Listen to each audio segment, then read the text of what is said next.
마가복음 1장 1절 말씀입니다. 함께 봉독하시겠습니다. 하나님의 아들 예수 그리스도의 복음의 시작이라. 아멘. 한 번만 다시 같이 읽어볼까요? 같이 읽습니다. 시작. 하나님의 아들 예수 그리스도의 복음의 시작이라. 아멘. 반갑습니다. 오늘부터 여러분과 함께 마가복음, 이제 예수님의 행전에 대한 얘기들을 한번 해보려고 합니다. 여러분 주보를 보시면 아시겠지만 부제로 제가 예수님 행전이라고 붙였습니다. 마가복음 그 첫 번째 시작, 복음의 시작이고요. 그 옆에 예수님의 행전, 예수님의 통해서 걸어가셨던 그 길을 통해서 우리 함께 말씀을 나누려고 합니다. 마가복음의 저자가 누구일까요? 너무 쉬워서 대답 안 하시나요? 네, 마가복음의 저자는 마가입니다. 요한 마가라고 하는 사람입니다. 여러분이 마가를 언제 들어봤는지 성경에 곳곳에 나와 있지만 가장 제일 먼저 나온 장면이 바로 사도행전 2장에 성령 강림 사건이 나오죠. 성령님께서 오순절 강림 사건이 생기는데 그 장소가 어디죠? 마가의 다락방 할 때 그 마가입니다. 여기 마가복음에 나오는 그 마가가 바로 그 마가입니다. 그 마가가 이제 복음서를 썼는데 이 복음서에는 수신인이 있습니다. 편지를 쓴 저자는 마가고요. 물론 성령께서 감동해서 쓴 거긴 하지만 그 마가복음을 받는 사람, 수신자가 있어요. 그 사람들이 누굴까요? 누구예요?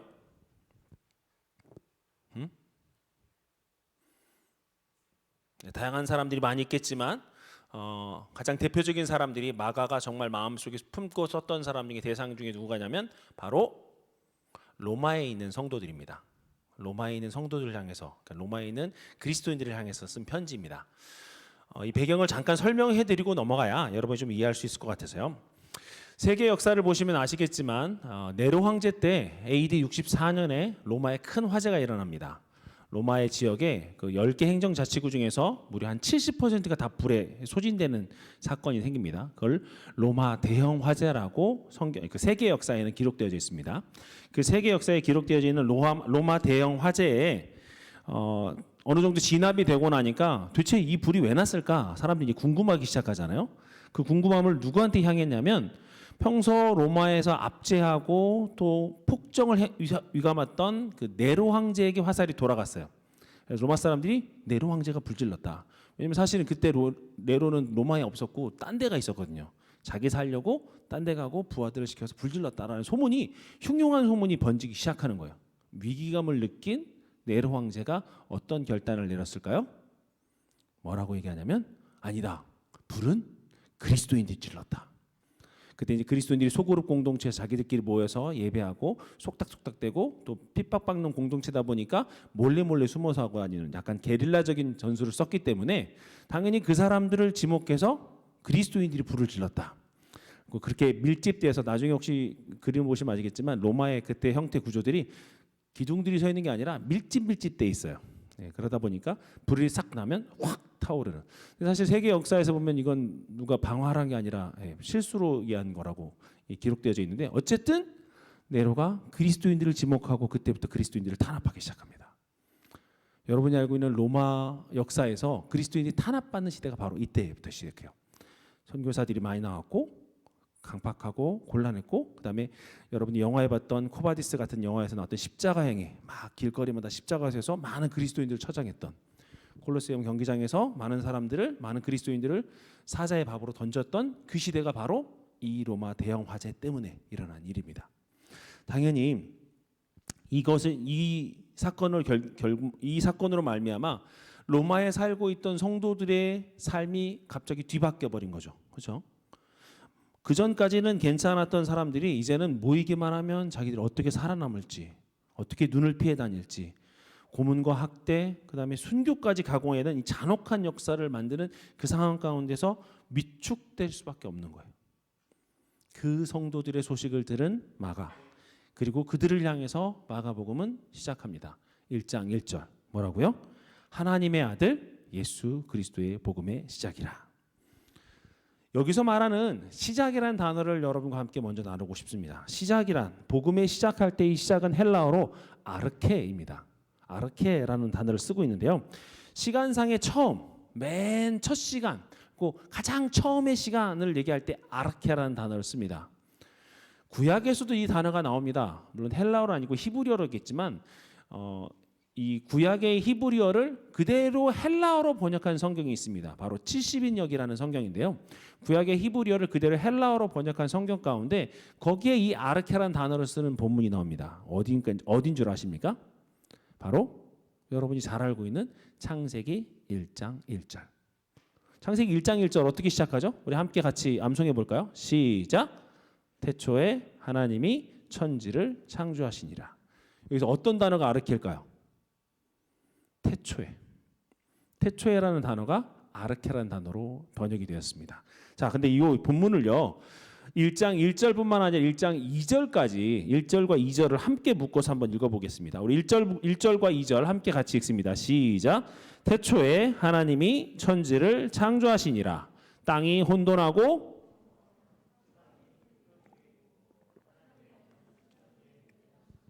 아멘. 자, 1장 1절만 봤을 때는 태초에 하나님이 천지를 창조하셨다. 이건 너무나 잘 아는 건데 그 태초에라는 환경이 지금 2절에 나와 있죠. 어떤 환경이에요? 공허, 혼돈, 아무것도 없고 막 우리가 얘기하는 막 카오스라고 얘기하는 그 정말 무질서한 시기. 그다음에 빛이라고는 없고 정말 깜깜하고 뭐가 있는지도 하나도 모르는 그 시기가 바로 태초의 시기예요. 그렇죠? 그때부터 하나님이 뭘 시작하신 거예요? 그 혼돈과 공허와 흑암의 상태를 첫째 날 뭐 만드셨죠? 유년부 아이들도 아는데 첫째 날 뭐 만드셨습니까? 빛 만드셨죠. 네. 먼저 흑암의 상태에서 빛을 만들고 그 다음에 땅, 바다, 하늘, 그 해달별 만드시기 시작하시고 이제 정리하시기 시작하시죠. 그러니까 결국 뭐예요? 흑암과 암흑과 혼돈의 상태를 아르케 하시면서 하나님이 만들기 시작하는 구조적인 변화들, 기획들을 만드시는 게 하나님의 아르케의 복음의 시작이라는 얘기예요. 이해되시죠? 자, 이 상황이 로마 대화재 사건에 누명을 쓰고 핍박당하고 함께 신앙생활하던 동료들이 끌려가고 죽어가고 고문당하는 그 절박한 환경, 막막하고 답답한 그 상황, 창세기 1장에 나오는 똑같은 혼돈과 공허와 혼란의 상황, 심정적으로 비슷한 상황이 될 수 있다는 얘기죠. 그래서 마가의 복음의 첫 번째 시작은 예수 그리스도의 복음의 시작이라. 이 표현 속에 이 시작, 아르케라는 표현의 단어는 너무나 절망적인 상황, 누가 해결되지도 않을 것 같은, 수습되지도 않을 것 같은 그 상황이지만 하나님께서 그 혼돈의 상황 가운데서 아르케로 이제 시작하셨던 그 창조의 섭리처럼 이제 다시 하실 것이다라는 얘기를 하시고 계신 거죠. 다시 말해서 창조 이전의 혼돈과 공허함을 잠재우시는 그 하나님의 능력이 당신들의 그 고통을, 당신들의 그 환난을, 당신들의 그 곤란을 결코 방치하지 않으실 것입니다 라고 1장 1절을 시작하시는 거예요. 그러니까 지금 힘들지만 쓰러지지 마십시오. 좀만 더 견디십시오. 절망하지 마시고 다시금 그 혼란을 바꾸어서 여러분을 바꾸어 주실 하나님을 좀 더 기억하십시오. 그리고 오늘 본문에 누가라고 그래요? 예수 그리스도의 복음이 시작이라고 그랬잖아요. 그렇죠? 그냥 복음이 아니라 예수 그리스도의 복음이에요. 예수님을 통하여서 이 복음이 시작되는 것을 마가복음 1장 1절은 선포하고 있다는 얘기예요. 자, 그렇다면 선포는 괜찮아요. 그래요? 그럴 수 있어요. 우리가 위로해 줄 때, 힘들 때 야, 괜찮아. 하나님이 하실 거야. 일어날 수 있어 라고 얘기했는데 여러분 어떤 사람이 그런 말 할 때 좀 더 마음이 와닿아요? 나한테 위로해 줄 때 어떤 사람이 그렇게 위로해 줄 때 이 마음이 좀 더 공감되나요? 마가가 대체 뭐길래, 마가가 대체 누구길래 로마의 그 대항화제 힘들어하고 있는 로마 성도들한테 이렇게 얘기할 수 있을까요? 마가를 좀 더 알아봐야 되지 않을까요? 왜 그는 이 혼란과 어려움의 시기에 예수 그리스도의 복음만이 여러분들을 회복시켜 줄 수 있다라고 선포하는 것일까요? 자, 이 상황을 좀 알려면 마가를 좀 알아야 돼요. 실제로 마가복음에 나온 이 요한 마가라고 하는 사람은 초대교회 선교사에게서 아주 큰 오점을 남긴 사람입니다. 여러분이 좀 전에 얘기했던 것처럼 마가의 다락방 그 마가 맞는데요. 사도행전 13장 13절의 말씀에 보면 이렇게 나와 있습니다. 같이 한번 읽어볼까요? 바울과 및 동행하는 사람들이 바보에서 배 타고 밤빌리아에 있는 버가에 이르니 요한은 그들에게서 떠나 예루살렘으로 돌아가고, 여기서 말하는 그 요한이 마가 요한이에요. 자, 뭐 한 거예요? 바울이 바나바와 선교행을 1차 선교행을 떠납니다. 1차 선교행을 떠났는데요. 그때 누구랑 같이 간 거예요? 요한, 마가랑 같이 갔어요. 근데 중간에 요한이 이 마가라는 사람이 뭐 한 거예요? 그들에게서 떠나서 예루살렘으로 돌아간 거예요. 중간에 가버린 거죠.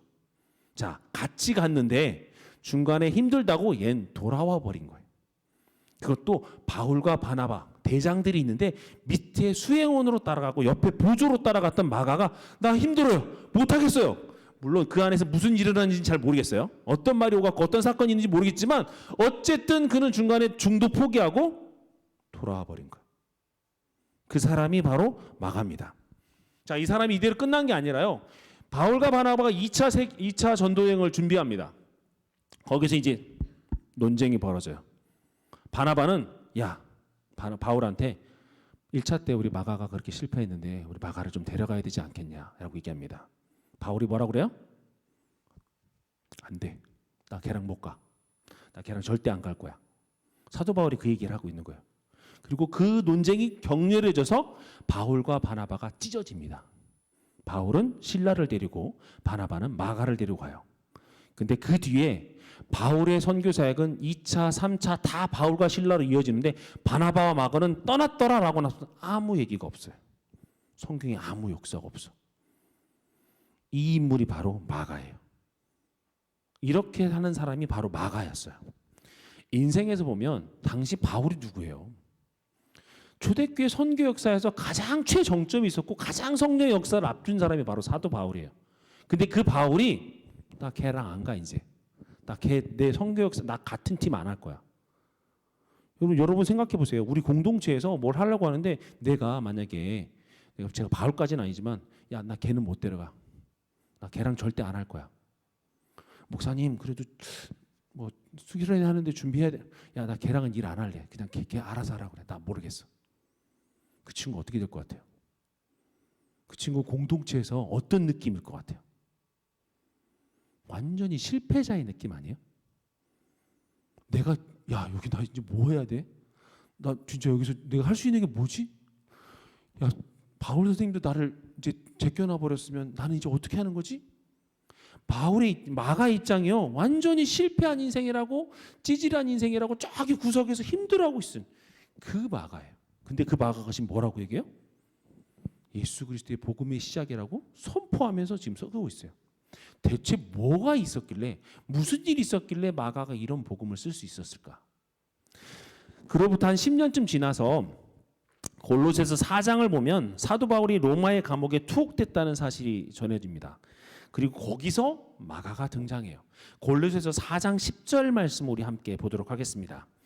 우리 화면에 띄워줬는데요. 우리 화면에 같이 한번 읽어볼까요? 같이 읽습니다. 나와 함께 갇힌 아리스다고와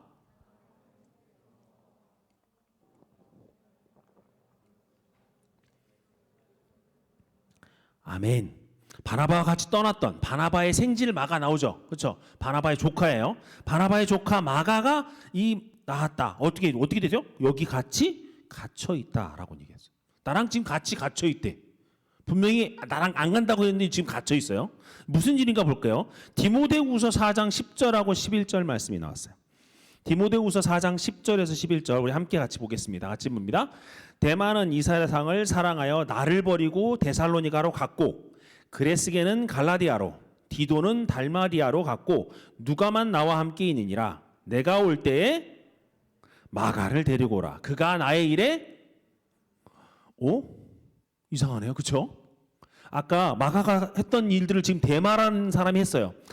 나를 버리고 세상을 향해 갔대. 다시 돌아가 버렸어요.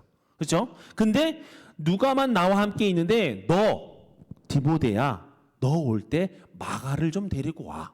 왜요? 그가 나의 일에 유익하니라. 분명히 안 간다고 그랬어. 사도 바울 입장에서 감정적으로 일을 할 사람은 아니에요. 그렇죠? 사도 바울 같은 대선지자가 얘랑 좀 안 맞아서 실갱이 붙어갖고 나 너랑 더 이상 안 해. 너랑 절교야. 이런 개념을 얘기하는 게 아니에요. 영적인 역사에서 사도 바울은 분명 마가의 부분을 정확히 짚고 나 너랑 같이 안 가라고 했는데 지금 뭐라고 그래요? 데려와. 그가 나한테 내 선교사에게 유익한 사람이야 라고 얘기하는 거죠. 좀 전에 봤던 아까 우리가 초반에 봤던 사도행전 13장의 마가가 아닌가 봐요. 완전히 관계가 회복되는 모습을 봅니다. 그렇죠? 어느 정도 회복되는지 베드로전서 5장 13절에도 나옵니다. 베드로전서 5장 13절 말씀 함께 보겠습니다. 같이 봅니다. 택하심을 함께 받은 바벨론에 있는 교회가 너희에게 문안하고, 와우, 누구라고요? 내 아들 마가래요. 사도 바울이요, 정말 사랑하는 제자라는 표현을 쓰고요, 사랑하는 아들이라는 표현을 쓰는 사람이 있습니다. 바로 디도예요. 거의 수제자예요. 바울의 입장에서 가장 아끼는 제자가 바로 디도입니다. 아들이라는 표현까지 써요. 근데 누구한테도 써요?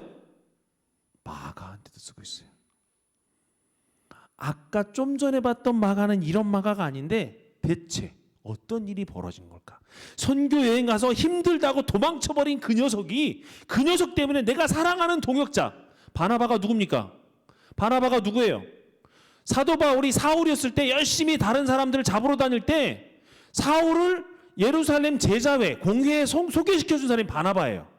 자기 생명 위협을 느끼면서 내가 사울을 내가 보증한다. 이 사람 내가 보증할게. 이 사람 정말 하나님의 역사를 경험하고 이제 예수 그리스도를 새롭게 거듭난 사람이야 라고 보증했던 사람이 바나바예요. 자기를 보증했던 그 바나바를 버릴 정도로 조건이 있던 그 사람이 누구예요? 바로 마가였어요. 근데 그 마가 때문에 힘들었는데 지금 어떻게 되는 거예요? 그 마가를 제 아들이라고까지 부르는 거예요. 대체 무슨 일이 있었길래 어떻게 이런 일이 생길 수 있었을까? 자, 이 마가의 변천사를 주목해서 다시 아까 질문 던졌던 그 질문으로 다시 돌아가 볼게요. 마가는 당시 로마에 핍박당하는 절망 가운데 있는 성도들을 향해서 마가복음 1장 1절에 예수 그리스도의 복음의 시작이라. 이제 아르케 그 혼돈과 혼돈과 암흑, 곤란 이런 거 다 없고 예수 그리스도의 복음만이 대안이다라고 선포하는 그 아르케의 시작을 어떻게 확신할 수 있었던 거예요? 자기가 경험했으니까. 자기가 그렇게 살아봤으니까. 완전히 실패한 인생, 한 번에 너무 힘들어서 도저히 못하겠다고 포기하고 도망가서 예루살렘에 갔던 그 인생이 버려졌다라고, 이제 내 인생 끝났다라고, 나 이제 어떻게 해라고 고민하던 그 인생이 사도 바울밖에, 그 정령하던 사도 바울에게 내쳐질 수밖에 없던 그 인생이 다시 회복되어서 그 자리에 설 수 있는 거, 그 복음의 능력, 그 예수의 능력, 그 치유의 능력, 그 아르케의 능력, 그것을 경험하고 지금 로마에 있는 힘들어하고 있는 성도들에게 절망하지 마십시오. 당신은 끝나지 않았습니다. 당신들을 향해서 하나님은 놀라운 계획을 갖고 계십니다. 그 복음의 시작을 다시 한번 믿으십시오라고 선포할 수 있게 되었다는 거죠. 여러분, 이제 여러분과 함께 이 마가복음을 이제 풀어갈 거예요. 마가복음 오늘부터 시작해서 계속해서 이제 마가복음 하나씩 여러분 볼 텐데, 실패할 것 같은 인생, 계속 마음에 패배감이 있어서 자기를 억누른 인생, 창세기 이전에 그 혼돈과 어둠과 오리무중 같은 그 인생이 이제 다 아르케의 복음인 예수 그리스도의 복음을 이론만이 아니라 내 삶에서, 그 실패한 것 같은 그 내 삶에서 주님의 능력으로 여러분 모두가 이 회복의 모든, 회복의 능력을 경험하시기를 주님의 이름으로 간절히 축원드립니다. 자, 제가 사도 바울까지는 아니고 제가 마가까지도 아니지만 목회를 하면서 마음이 아프게 참 있어요. 부담이 되고 걱정되는 게 있어요. 성도들 가운데 실패감에 사로잡혀 있는 사람들이 있습니다. 안 돼요, 목사님. 못하겠어요, 목사님. 한숨만 쉬는 분이 있어요. 근데 이게 성도들만 그런 게 아니고요, 청년들을 만나도 그래요. 특히나 요즘 코로나 때문에 더 그런지 모르겠지만 코로나 때문에 실패감에 좌절감에 막 이 자존감이 더 낮아져 갖고 스스로 실패한 인생이라고 얼마나 낙담하는 청년들이 많은지 모르겠어요. 예수를 잘 믿어.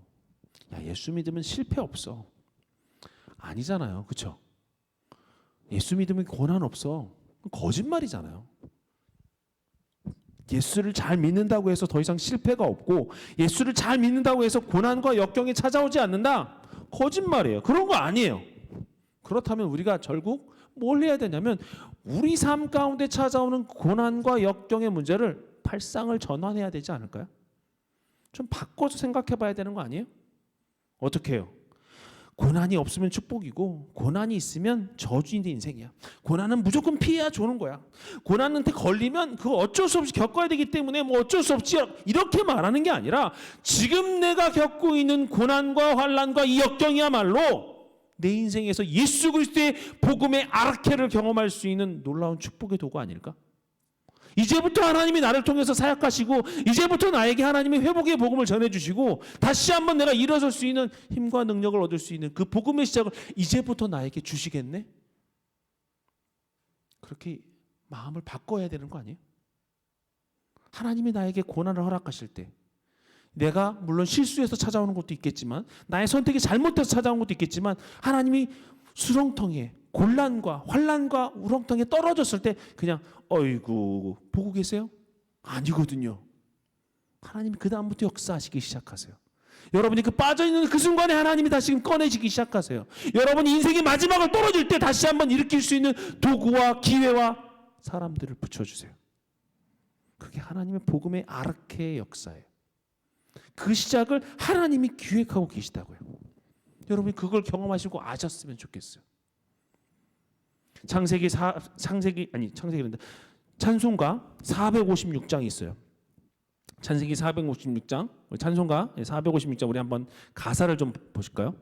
거친 세상에서 실패하거든 그 손 못자국 만져라. 고된 일 하다가 힘을 얻으리 그 손 못자국 만져라. 제가 한번 불러볼게요.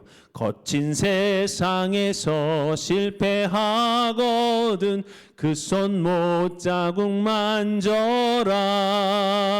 고된 일 하다가 힘을 얻으리 그 손 못자국 만져라. 그 손 못자국 만져라. 그 손 못자국 만져라. 주가 널 지키며 인도하시리. 그 손 못자국 만져라. 믿으십니까? 여러분이 힘들고 여러분이 어려울 때, 내가 고통 가운데 있을 때 뭘 만지래요? 주님의 손, 못자국 난 주님의 손 만지시래요. 그러면 주님이 어떻게 하신다고요? 주님이 인도해 주신다고요. 여기서 말하는 주님이 누굽니까? 좀 전에 마가가 고백했던 예수 그리스도 아니에요? 예수 그리스도의 복음의 시작. 내가 힘들고 어려울 때 주님께서 나의 인정해 주시면, 나를 붙잡아 주시면 내가 이길 수 있다는 그 믿음의 고백 아닙니까? 거친 세상에서 우리가 겪을 수밖에 없는 실패가, 우리가 당하는 그 고난이 못자국 난 손으로 상징되는 주님의 복음을 의지할 수 있는 도구가 되어야 한다는 것을 말하고 있는 것입니다. 여러분, 실패가 뭐예요? 실패라는 건 그리스도인 절대로 경험하면서는 안 되는 겁니까? 고난이 뭡니까? 고난이라고 하는 것은 그리스도인이라면, 하나님의 자녀라면 마땅히 피할 길을 내주셔서 절대 고난 같은 건 오면 안 돼! 이렇게 얘기하는 게 고난 맞습니까? 아니잖아요. 만일 누군가가 강단에서 여러분에게 여러분은 예수 그리스도의 자녀이기 때문에 고난이 없습니다, 하나님의 자녀들에게는 고난한 게 없고 온전히 축복과 형통과 능력만 있습니다 라고 한다면 그 재단을 빨리 떠나세요. 왜냐하면 100% 이단이거든요. 성경에 그런 말 없어요. 하나님을 믿으면 고난 없다, 하나님을 믿으면 항상 형통하다, 그런 얘기 없어요. 우리 삶에서 고난은 분명히 찾아옵니다. 문제는 찾아오고 환난이 찾아올 수 있어요. 그때 우리는 어떻게 해야 되냐는 거죠. 작년 코로나가 닥치기 전에 저희들이 겨울 영성 트립을 했습니다. 벌써 1년 전인지라 한참 지나간 일 같은데요. 그때 제가 했던 간증 혹시 기억하시나요? 제가 그 자리에서 했던 제 젊은 청년의 시절 아팠던 시간들이 있어요. 그 시간들 때문에 지금 옆에 여러분들이 보시기에 멀쩡해 보이지만 많이 아파요. 힘들어요. 남들보다 더 빨리 늙는 것 같아. 노화가 더 빨리 온 것 같은 느낌도 있어요. 그러다 보니까 여전히 그 문제 가운데, 고통 가운데 살아가요. 그리고 목사로 산다라고, 이 시대에서 목사로 살아가고 있다는 그 자체가, 그 삶 자체가 힘들어요. 왜 내가 이 시대의 아픔을 내가 끌어안고 내가 왜 이 기도를 해야 되는지 모르겠어. 나 내 거 삶도 바쁜데. 주님의 마음이라면 이렇게 고백해야 된다고 그 마음을 끌어안는 그 목사의 자세가 너무 힘들어요. 근데 여러분, 제가 이런 제 몸이 아프고 제 마음이 아프고 상황이 이렇고 이런 것들을 정말 내가 아프고 힘들지만 제가 어떻게 해야 돼요? 제가 만약에 제가 있는 이 아픔, 이 고통과의 문제를 초라함으로, 열등감으로 막 좌절감에 빠져 있으면 제가 사역자입니까? 그럴 수 없잖아요. 제가 어떻게 해야 돼요? 하나님이 나에게 주신 그 아르케, 하나님이 혼란 가운데, 이 어려움 가운데, 정말 도망가고 싶은 이 현달 가운데 하나님 나에게 아르케를 허락하시고 복음의 시작을 허락해 주셔서 다시금 일어날 수 있게 해주십시오. 다시금 주님 손 붙잡고 일어날 수 있게 해주십시오. 나에게 이 아름다움을, 하나님의 그 아픔과 고단과 그걸 하나님의 아름다움으로 풀어낼 수 있는 나에게 주신 복음이 있어야 되는 거 아닙니까? 나만 그런가요? 저만 그렇게 살아야 돼요? 여러분들에게 예수 그리스도의 복음이 안 전해졌습니까? 나만 예수 그리스도의 복음만 누렸어요? 여러분들도 그렇게 다 복음을 가지고 살아가고 계시잖아요. 그런데 왜 그 복음은 나한테 왜 맨날 찌질하게 살게 만들고 좌절감에 빠지게 만들고 어려움 가운데서 혼돈 가운데만 살아가게 만듭니까? 복음의 역사가 일어나질 않고 있잖아요. 여러분, 그렇기 때문에 우리가 돌아봐야 돼요. 내 안의 삶의 고난의 문제를 다시 한번 돌이켜 봐야 돼요. 왜 나만 힘들까? 목사님 왜 나만 힘들어요? 왜 힘들어 어려워요? 이거 얘기만 할 게 아니라 그 안에 하나님이 역사하시는 손길을, 하나님의 향하여 시선을 올려버릴 수 있는 우리의 마음의 자세가 있어야 한다는 얘기예요. 내가 고난 가운데 있습니다. 고난 가운데 지쳐서 가고 있어요. 어디로 가야지 멀쩡 헤매이고 있어요. 저 뒤에서 명서봐 불러요. 근데 나는 여전히 못 듣고 가고 있어요. 내 고난의 삶이 해결될까 안 될까요? 안 되죠. 근데 내가 막 힘들고 있는데 명서봐 하니까 희미하지만 그 음성을 들려서 고개를 향해 들면 이때부터 시작하는 거예요. 이때부터 하나님의 역사가 내 삶 가운데 들어오기 시작하고 하나님의 상황과 하나님의 여건들이 만들어지기 시작하는 거예요. 그렇기 때문에 복음의 시작의 아르케는 내가 주님을 향해 눈을 듭니다. 주님을 향해 시선을 바라봅니다. 이제 하나님 나에게 역사해 주세요. 하나님과 나와 이 코릴레이션이 하나씩 맞춰져 가는 거예요. 시선이 맞춰져 가는 그 시간이 바로 복음의 시작이에요. 내 삶에 문제가 있는 거, 이 부분에서 주님 앞에 시선을 고정하고 예수님을 바라보겠다고 결단하는 거, 거기서부터 시작한다는 얘기죠. 마가복음의 1장 1절 예수 그리스도의 복음의 시작이라는 건 이제부터 하나님이 하실 거다라는 얘기예요. 다음 시간부터 1장 2절에부터 내려온 내용들이 여러분과 함께 나누고 싶은 예수님의 행전에 대한 얘기예요. 예수님이 이 땅에 오셔서 어떻게 사람을 살리시고 어떻게 하나님 나라를 선포하셨는지 여러분과 함께 나누고 싶어요. 자, 그러려면요, 첫 번째 여러분 마음 자세를 돌이키셔야 돼요. 자, 첫 번째는 이 복음의 시작을 그렇게 있다면, 그렇게 아름다움으로 정말 하나님의 놀라운 은혜로 성화될 수 있다면 우리는 어떻게 해야 될까? 두 번째로 여러분과 함께 나누고 싶은 게요, 바로 이거예요. 이 복음을 세상에 전해야 한다는 거죠. 마가가 이 복음을 쓸 때 이 마가의 마음에는 그냥 나 혼자 보고 끝낼 게 아니라 전하고자 하는 마음이 있었어요. 힘들어하고 고통받는 사람들에게 이 마가의 마음을 전하고 싶고 마가의 경험을 전하고 싶었고 그 마가의 경험 앞에 가장 큰 핵심인 예수 그리스도를 전하고 싶었어요. 자, 우리 청년부 표어가 올해 뭐죠? 청년부 표어가 뭡니까? 함께 읽어볼까요? 시작. 첫 번째, 여호와를 힘써 아십시오. 두 번째, 뭐 하는 거예요? 전하셔야 돼요. 전하자가 바로 그거예요. 뭘 전해야 되는 거예요? 우리가 알고 있는, 우리가 알고 있고 우리가 경험한 하나님, 우리가 알고 있고 우리가 알고 있는 그 복음, 실패한 인생에게 복음의 아르케가 되는 그 복음, 그 능력이 되는 그 복음을 전해야 한다는 거죠. 내가 경험한 그 사실을 세상에 전할 수 있는 사람들이 되어야 돼요. 요즘처럼 우리나라처럼 온 세상이 다 어둡고 절망이고 혼란스러운 시대에 특별히 이 사명이 꼭 필요한다는 사실을 여러분이 아셨으면 좋겠어요. 교회가 지탄받고 교회가 욕먹고 교회란 얘기만 꺼내서 사람들 앞에서 이렇게 어깨를 못 펴는 내 모습 가운데 지금 이 상황 가운데 이 전하자고 하는 이 마음의 자세가 필요하다는 얘기죠. 여러분 아시겠지만 마가복음 1장 1절에 복음의 시작이라 할 때, 예수 그리스도의 복음의 시작이라 할 때 이 복음은 헬라어로 유앙겔리온이라고 합니다. 영어로는 뭐예요? Good news. 좋은 소식이란 뜻이죠. 그렇죠? 이 유한겔리온이라는 단어가 어디서 나옵니까? 이 유한겔리온이라는 단어는 처음부터 기독교 용어가 아니었어요. 처음부터 기독교만 쓰는 단어가 아니었습니다. 대체 무슨 단어였기에? BC 490년에 그리스가 페르시아와 함께 전쟁을 펼칩니다. 그때 페르시아는 완전히 강대국이었어요. 그리스는 완전히 그 앞에 강아지 마냥 벌벌 떨고 있었어요. 당연히 질 건 줄 알았어요. 근데 전쟁이 터졌는데 그리스 병사들이 정말 열심히 싸워서 정말 이를 알고 싸웠는지 이겼어요. 전쟁에 패하지 않았어.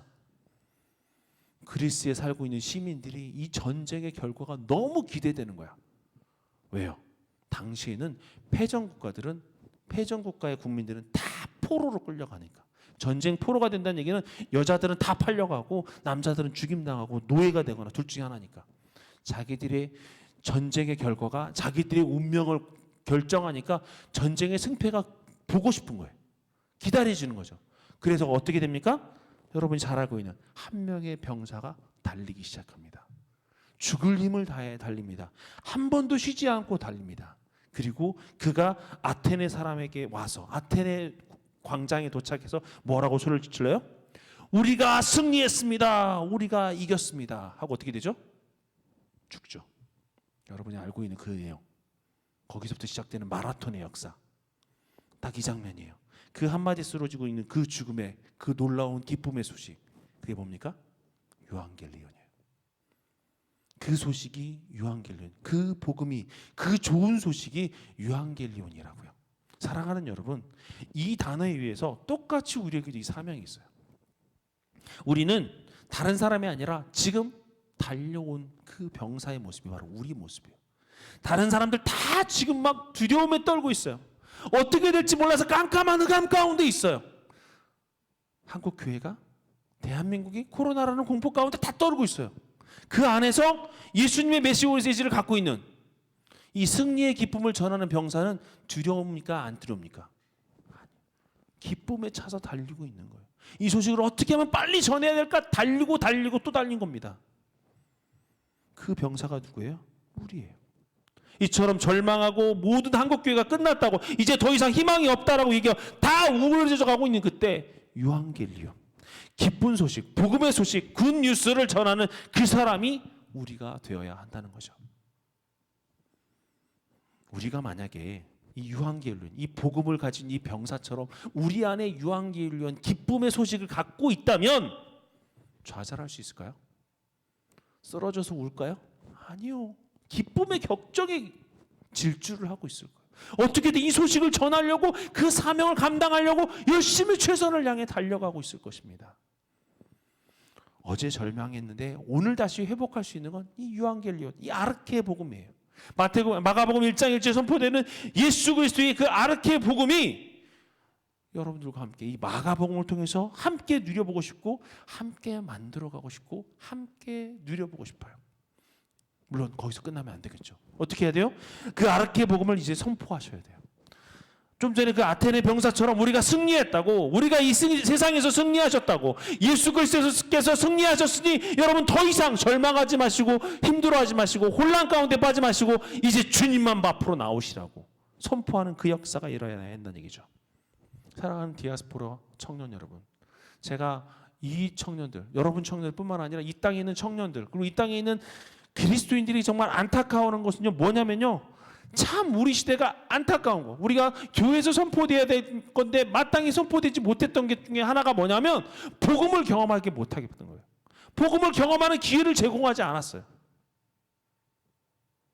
복음이 뭡니까? 라고 물어봤을 때 그럼 복음이 뭐라고 대답할 수 있어요? 여러분 교회 1년 2년 다니신 분 아니시고 한 10년 20년 다니신 분 계시잖아요. 여러분에게 복음이 뭐예요?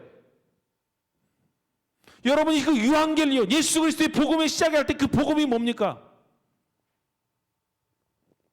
대체 남들이 다 얘기하는 그 좋은 소식이라는 거 당신은 뭐라고 얘기하실 겁니까? 그 유한겔리온은 내 안에 고백하지 않으면 이 얼어붙은 땅, 이 황막한 땅, 이 광야와 같은 땅에서 아무도 살아날 수 없어요.